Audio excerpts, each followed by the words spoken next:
So now, here's something else. In the book Space, it mentions he's definitely not. I just thought about it. He's definitely not like a self-published because this is all over the place. It has a little assy look. Yeah, he got money. Anyways, B&T makes surprise Chapter 11 filing. So let's read what that is, right?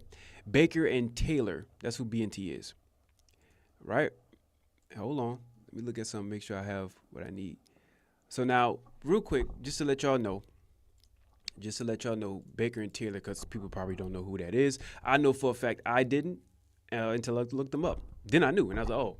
So, but Baker and Taylor is known. They're known for they're a premier distributor of physical books, digital content, and technology services, specializing in servicing public and academic libraries, right? So that's Baker and Taylor. So what we're reading is about them that actually distributes the digital content, so on and so forth, right? Okay, excellent. So that's what this is here.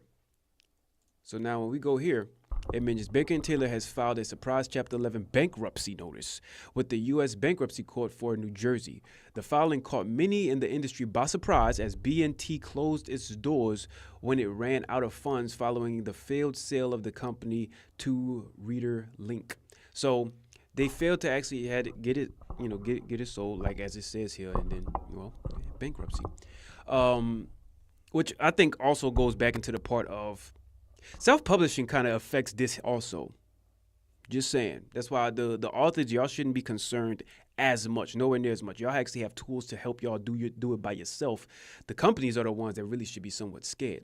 So check this out. The speculation about filing is that the library wholesaler raised enough money through its liquidation sale of books, shelves, and other items that creditors forced them to go to court to account for where the money was and is going. While it is assumed that most of the funds raised went to the banks and secured creditors, the filing says there is still money available to pay unsecured creditors. So little funny business happening with the money and the funds in behind the company. It wound up catching up to them. They try to sell it so that way they can get. You see the same thing. This same story. You see a similar trend with this kind of stuff with movie industries and not producers. The company name, the publishers for movies, gaming companies. You see this same outline all here. You see the same thing over and over. And that's why I'm glad that they have self-publishers. They ain't really got to worry about companies backing them, even if it's academic books and whatnot. You ain't got to worry about that no more. So I don't want to talk about that much more. But B&T, they were known. They wound up having to file for bankruptcy. And if this continues, I'll follow it.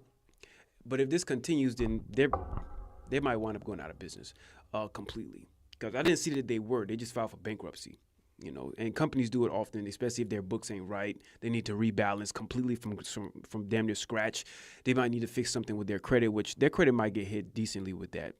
But I don't know. Maybe they got the plug and they can work something out. So who knows? We'll see. I'll follow it and we'll see what happens with that. Okay. All right.